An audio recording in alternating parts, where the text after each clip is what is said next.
Ever tried soldering?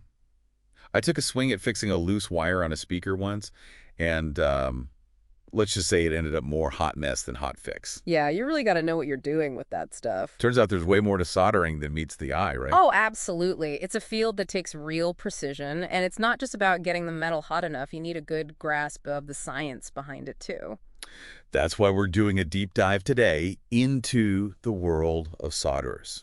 We're using RoleCatcher.com as our guide for this one. They've got this awesome platform all about career development. And we're going deep, people, like really exploring what it takes to make it in this surprisingly complex profession. And it really is more complex than people think. I mean, it's a profession that's everywhere. When you really look, Get? everything uses it. Really? Give me an example. Well, think about the tiny circuits in your phone, or even those huge steel beams holding up skyscrapers. Wow, I never thought of it like that. Yeah, both rely on the skills of a solderer. It's pretty incredible when you stop and think about it. Okay, so let's back up a bit. For those of us who haven't spent much time around a soldering iron, what's the basic principle that makes this process so important? At its core, it's all about creating a strong bond between metals, a permanent bond. But here's where the science comes in. You can't just melt any two pieces of metal together. It's about the filler metal. Filler metal. Yeah, that's the stuff that actually creates the bond. And it's got to have a lower melting point than the metals you're trying to join. So it's kind of like a super specific glue for metal. Exactly. You wouldn't use, like, wood glue to fix a teacup, right? Same idea here. Each type of solder, it's designed for specific metals, specific applications. It all comes down to the properties of the materials you're working with. So it's a lot more than just heating metal until it melts. Oh, for sure. You really need to get the materials at a molecular level. Wow. Didn't realize there was so much to it. Yeah, and beyond even the science, there's a real art to getting that clean, strong joint. You need a steady hand, good eyesight, and you got to know how to control that heat just right. Too much, you risk damaging the materials. Too little, you get a weak joint. And this expertise is needed in what, like manufacturing, construction, electronics? That's just what we mentioned earlier. What else? Oh, tons of industries. And what's fascinating is that the skills and knowledge you need, it changes depending on the industry.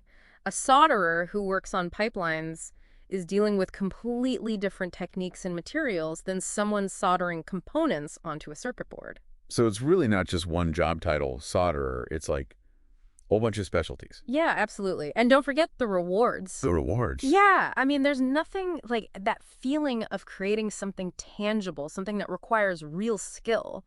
I'd say that's a pretty big reward. It's like, like one of those really specific jobs you don't think about much, but it's everywhere, right? Yeah, exactly. Like, what's their work life really look like? Well, let's see. Work environments for solderers can be really diverse. Yeah. I mean, you could be on a busy factory floor, with all the machines and the noise. Yeah. Or you might find yourself in a workshop, a really quiet one, soldering tiny parts under a microscope. It really depends. So there's that variety we were talking about earlier. Absolutely. Like each day is going to be different. Exactly. And we can't forget about working outdoors too, right? Yeah. Think about the people who work on those massive pipelines. Or bridges. Yeah. Bridges, wind turbines even. Wow, that's a lot of different places. Yeah, they face, unique challenges working outdoors like that.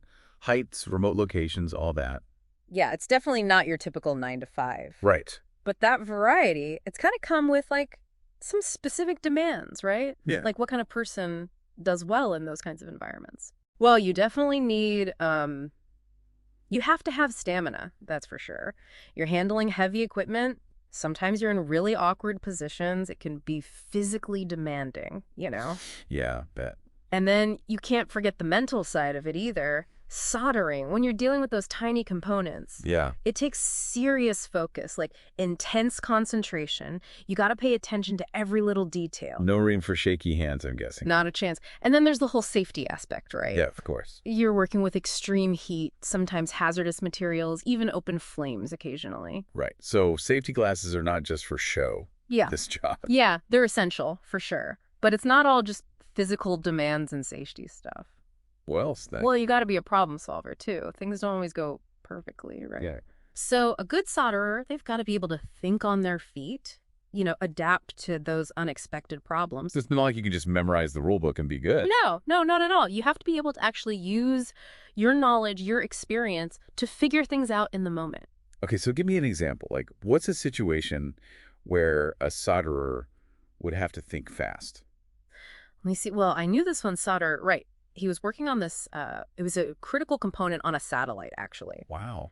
And get this, the launch was already scheduled. Everything was ready to go. And the part totally busted, like beyond repair. Oh, no. So what happened? Well, he had to get creative, right? Yeah. He ended up having to improvise a whole fix using whatever they had on hand. That's incredible. Talk about pressure.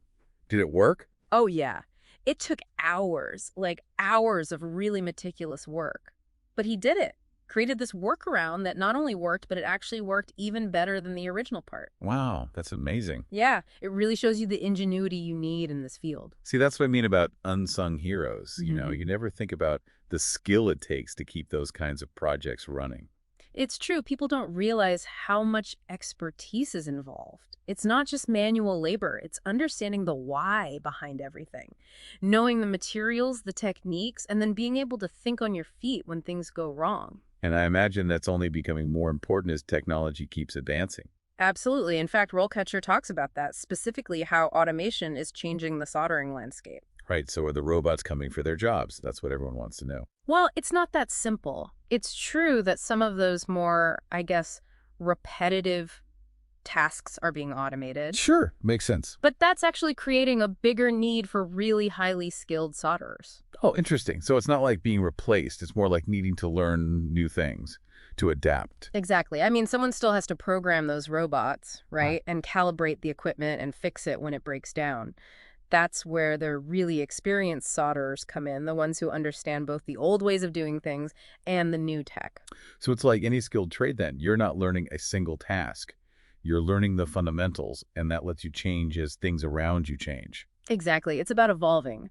And speaking of evolving, RoleCatcher actually outlines a really clear career path for these folks. Oh, yeah. So how does it work? Well, you usually start as a junior solderer, just learning the basics. Working under more experienced people, getting the hang of things. Put in the time. That's it. And then as you get better, as you get more experience, you can move into more specialized areas. Like maybe you get really good at working with a specific material. So you start with basic electronics and move up to, like, I don't know, soldering parts for spaceships. Exactly. The possibilities are pretty much endless. And then you get into the senior roles, and that's where it gets exciting. You start to lead projects, you train the new folks, you might even work directly with engineers, developing totally new techniques. Wow, so you go from, like, just following the directions to actually shaping the future of soldering. Exactly. And that's what's really interesting. RoleCatcher points out that these really specific, specialized skills, they can actually be the perfect foundation to start your own business. Now that's what I'm talking about. All right, tell me more. Think about it. You've mastered a really difficult skill, you've made connections with suppliers, and you know what the market needs. You've got everything you need to go solo. So you could do high-end electronics repair or custom metalwork, anything really. Yeah, pretty much. And there's a huge demand right now for skilled trades, so the opportunity is there to find something you love and really make it work. It's a good reminder that entrepreneurship, it's not all about Silicon Valley and apps. If you have a skill and people need that skill, that's all it takes. Couldn't have said it better myself. So there you have it, a deep dive into the world of soldering. Turns out, it's a lot more complex and interesting and rewarding than you might think.